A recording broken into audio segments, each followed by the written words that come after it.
Guys were in a positive mood. I think the combination of winning a game at home in the manner that we did, bye week upcoming, guys tend to get excited for that. So I think this team took care of business yesterday, and they're in a good place.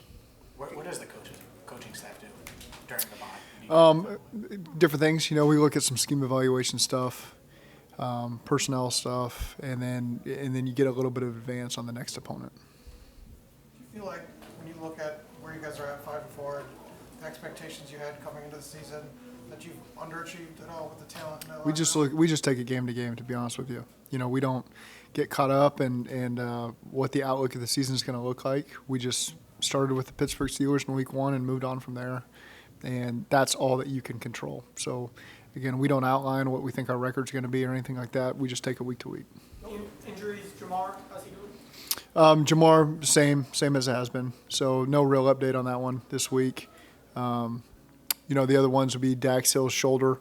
He'll be week to week right now. Again, some of these things we can assess during the bye week because him and Chris Evans is a PCL too, so he's really week to week as well. And so, again, you get to see how they come along during the week to be able to have a better outlook of whether it's going to be 1 week, 2 weeks, 3 weeks. It's unknown at this point. And then the guys on IR, specifically DJ, Tyson Anderson, Brandon Wilson, Isaiah Prince. Yeah, I think starting with DJ, we're optimistic that it'll be sooner rather than later. Again, we'll go through this week and make sure everything's on course and then make decisions with him probably next Monday on what we want to do.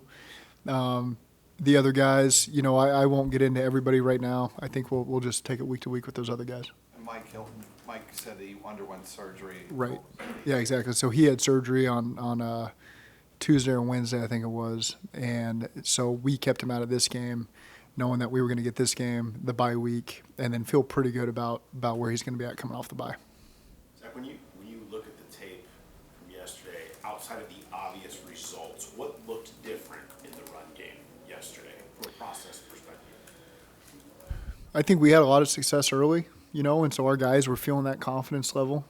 We called more runs. I think that's the most obvious thing is, last week early in the Cleveland game, some of the runs were for 1 yard, 2 yards. You're in 2nd 9, 2nd 8. It's a lot easier when we're having the efficiency we have to keep coming back to the runs more and more. We've had so much success in the pass game, throwing the ball, that some games that's where we've leaned. Yesterday we had a lot of success early on. You could tell we were going to continue to have success with the run game, the way that was unfolding early, and so it was something we were able to stick with and have a lot of success with. Did you feel like you guys were more physical than you had been in previous games when you looked at it? No, because I still think there's a lot of positive things. Again, I've mentioned before, a lot of the balls we throw to receivers, you can still see some really good things up front. The ball just didn't get handed off, and maybe it would have been a really positive gain. So I haven't been down in that way in our rushing attack. We just gave them a lot more opportunities yesterday. Mixon pointed out 5 times in his press conference yesterday the wide receivers blocking. Yeah. How impressed were you with that? Really good. They were on top of it. Their communication was great. They finished blocks. Thought our tight ends were really physical, all 3 of them. Hayden, Devin, and Mitch. Yeah, I thought our linemen were physical inside. I thought they did a great job on the perimeter as well. The linemen did. Specific examples of really all the tackles pulling. I thought it was nicely done by everybody really in the run game. Zach, was there something different about Brian addressing the offense Saturday night, and why do you think it resonated so much with the team? Brian Callahan. Yeah. A lot of the players Joe talked about, he had an edge to him, and he went on for like 20 minutes. Saturday college night. Guys. Saturday morning, maybe. I'm trying to think. Unless there's a secret meeting I don't know about. No, Brian. I mean, Brian always has a Saturday morning presentation. He presents Friday also, but Saturday morning is more his bring up to speed the whole week. Here's what we've done over the week. Here's the plan. Here's some things he gets a chance to speak, and he knocks it out of the park every time. So I always walk out of those Saturday meetings being really impressed with his message. It's another voice. I get a chance to talk to the team. Brian gets a chance as the offense coordinator to really hone in on just the offense and deliver his messages, and he puts a lot of time and energy into it. makes it different than things they've heard throughout the week, which is good. You just want to hear the same thing over and over, and so this week different than the others. He always does an A+ job, so it's hard for me to just single out this week because I always think you walk out of those meetings feeling like, all right, we're ready to go play the next day, and he's done a great job delivering those messages. In your address to the team after the game, right before you handed out the game balls, you talked about this is what we need to be, this is our identity, or I'm paraphrasing, going forward for the last 8 weeks of the year. Why do you think this team understands that and will play to that level? Well, we know, the earlier part of the season, you're getting a feel for yourself as a team, as a unit. You always have expectations to come out and play well. And now you get a chance to hit the bye, and now we got to hit the ground running coming out of the bye. And it's important to be strong the second half of the season, starting with a road game at Pittsburgh. I just think our guys understand that once this bye goes away, it's you never want to say it's playoff time, but again, it becomes each week is critical, and we've got to come out playing really well. And so this gives you some momentum to see what it felt like to really hit on all cylinders, all three phases, start a game strong, start a second half. Not as well as we'd hoped. That's the one area we could have cleaned up, with the kickoff return and then giving up the touchdown. But aside from that, rebounding from that, I thought it was really solid. So for guys to understand that's what it's got to look like coming out of the bye, I think they understand that. I know you focus on the week at hand, but in the first 9 weeks, was there anything you found surprising about your team or surprising about sort of that stretch of games or anything that stood out to you that maybe was unexpected? Unexpected, no. I mean, I really just think back to the last couple weeks, and we just didn't play as well as we wanted to last week. But I thought that the 2 weeks before that and then this last game, really 3 of the last 4, our team has really shown up and played really well. And that's what we got to continue to see, that consistency as we come out of the bye. Offensively, do you think you've established almost the diversity you're looking for, where you can run the ball now, and you've shown that you can obviously throw it for 400 if you need to, Right. play without Jamar if you need to, like you've done all of the things that you want to be able to do offensively, depending on how you want to change week to week? I think it was good to see the performance we had yesterday, and we know that there's going to be times where we're going to have to just replicate that same performance. I won't say exactly which teams we're playing against where it comes up, but we always know you're going to have to lean on that style of physicality. And then there's other games where, if you want to call them finesse games, where you're throwing the ball a little bit more, there's going to be times where it calls on that. So again, we've always felt that flexibility as an offense, and I think yesterday showed that. If you compare that with 3 weeks ago against Atlanta, 2 very different game plans. Both of them we feel like we can lean on when we need to. What's the key to maybe finding more consistency in your play as a team in the second half of the season compared to some of the highs and lows you've had in the first half?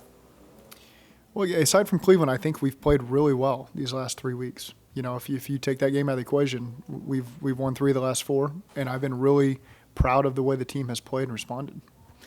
And so, again, just that consistency carrying through the second half of the season is going to be critical. I said that technique-wise, you guys focus on a lot of fundamentals throughout practice, and that maybe is why things have been so consistent, even when the results have kind of been up and down. But kind of why has that been the case, and is it something that you do intentionally to make sure that you have constants throughout the year? It's what we do now, so I don't look at it as anything different because it's just what our guys expect when we go to practice. And, we still focus on tackling. That's still a part of what we do. We still put pads on Thursdays. We still work on tackling. We try to keep things as competitive as possible during practice. I won't, you guys don't get to see everything, but we try to, go hard when we need to go hard, lighten it up when we need to lighten up, because the stress of every week can really build as you go. And so we do our best to take that pressure off the guys, let them relax a little bit, and then lock back in and be competitive when we need to. And I think our guys have always done a great job over the course of the week handling that. But, we always have competitions with maybe guys that don't play as much, so during the course of the week, we do the offensive one-on-ones versus the defensive one-on-ones, and guys get a kick out of that. And we keep score during the week, and then you got to run a gasser, whichever side loses. And we've done that over the course of the season, and so I think that keeps the competitive juices flowing. It gets guys out of the routine of just going through what can sometimes be a little bit monotonous on all right, we're doing, third down period, red zone period. And so guys know when the horn goes off, there's going to be a different change to practice. And I think our guys have handled that well. And it also keeps the coaches on their toes sometimes in case their number gets called. Has that happened? Once or twice. Yeah. The first thing Joe Burrow said when he walked Dan in, Pitcher is a terrible kicker. the first thing Joe Burrow said when he came in here yesterday was that was the most complete game they played, and that if they could play every game like that, that would be great. You know, for you, what really made yesterday so complete in the way that he touched on that? Yeah, I mean, if we can rush for 225 and throw for, I mean, it is. I think that kind of goes without saying. You know, if you can be that balanced with that kind of production, obviously, that's hard to do every week. That's always. I don't even say goal because it's not as realistic to maintain that consistency. But yesterday, our guys just felt in a great rhythm. Our offense really fed off the defense when the defense was getting those 3-and-outs early in the game. I would say kind of our moment was it was 21-0, and we had the ball back, and it kind of felt like that against Atlanta a little bit. Like we need to go score a touchdown. We don't need to punt. We don't need to kick a field goal. We don't need to play the field position back. We need to go score and go up 28-0, and our guys delivered that. I know Joe was great in the huddle with that message. Our guys did that. That's maybe where it felt a little bit different than some of our other games where we've had good leads. Was the defense got the 3-and-out, and the offense went and finished it with a touchdown and didn't let the other team kind of mess around and get back in it. You dismissed any kind of notion of concern with Evan yesterday. Does that confidence come from track record or just knowing who he is and what he's about? Yeah, yes, that. All of that, what you just mentioned. He's been really consistent in practice. His demeanor's different. You hate to group them all together, but maybe other kickers you've been around in your lifetime where he seems even keeled. He knows what he's got to take care of to get things corrected. I think he does a great job with Darren, you know, communicating all that stuff. And so I've just got a high degree of confidence in Evan. You mentioned a lot over this first 9 weeks about finding the right offensive game plan for the right defense and where to replicate it and when to do different things. Is that your, you know, maybe those meetings with Brian and the other coaches, your favorite part of the job? Trying to figure that out, that puzzle? Is that Yeah, I mean, it's we often talk about that, sitting in a Wednesday night third down meeting with Pitch and Brian, and we got all the plays up on the board, and I'm sitting there thinking, how many times have we done this on a Wednesday night with a whole new menu of plays where it's just this puzzle that you're going through every Wednesday for 4 years now and it's just that's our routine, that's our schedule. And we've got our own, you know, we take a break after the first half of third down, we go eat dinner. You know, that's always our routine. Lou always pops in and gives us a hard time. That's part of his routine. And so that is the part that, you know, you do appreciate, you know, that's just, we've got our quirky routines that we follow with everything that we do. And it is what's fun about coaching is being around people you like, first of all. I like who I do it with. And that's always a big part of it. I think that's what'll allow us to continue to be consistent because we like each other, like being around each other. We haven't driven each other crazy yet.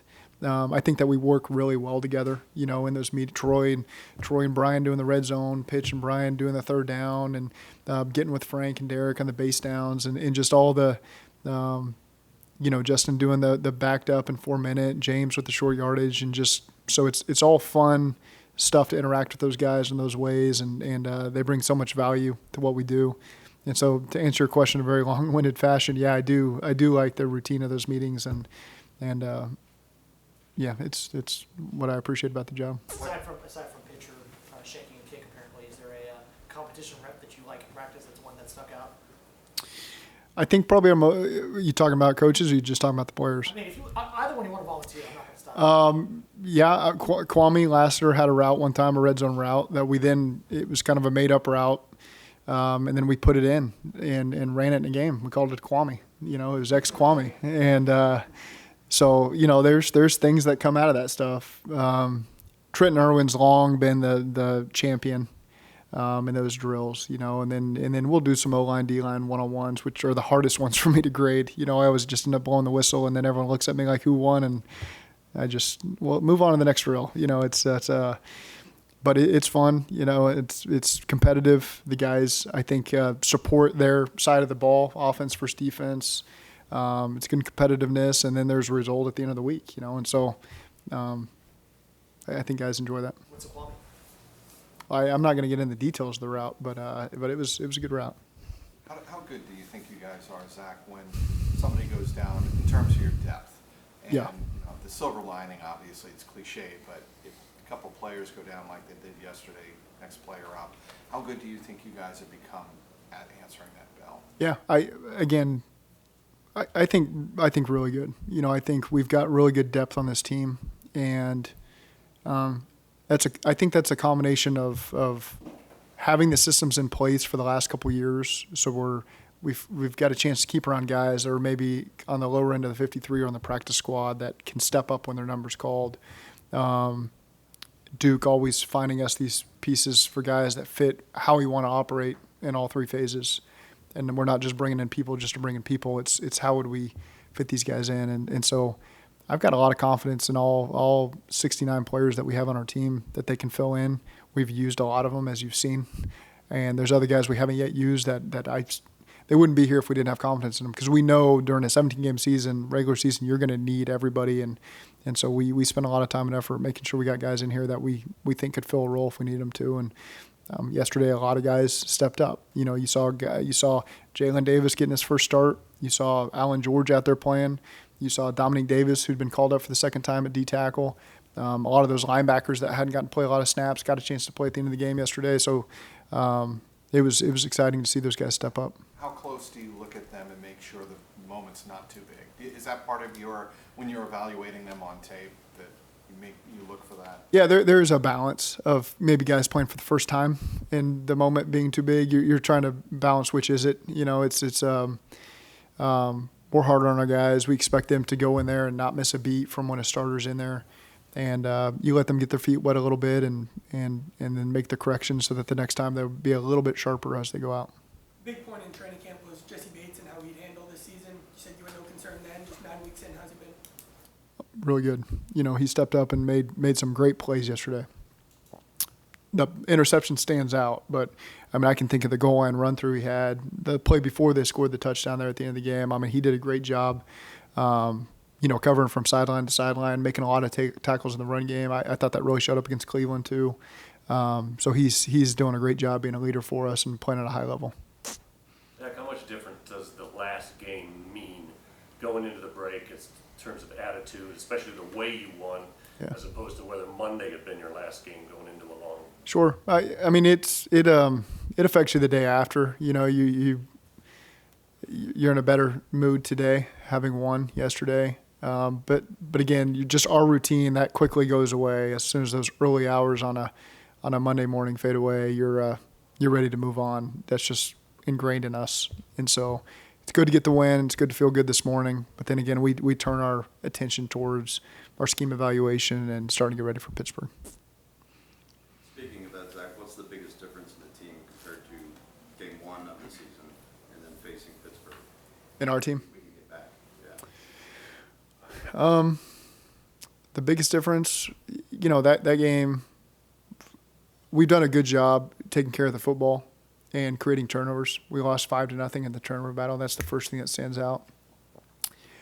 Our team has been really disciplined, in terms of the penalties right now. One of the least penalized team in the league. I know offensively we're first, I believe. We have 8. I think that's the number. And defense is right there in the middle of the pack, I believe, with 14 or 15.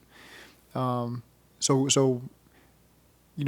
one thing that starts to take shape as the season goes, is how are you creating takeaways and not giving the ball away, and how are you from a discipline standpoint. And so we've been really solid in those two areas that give us a chance these games, and we'll have to do a much better job of that than we did week 1 against Pittsburgh.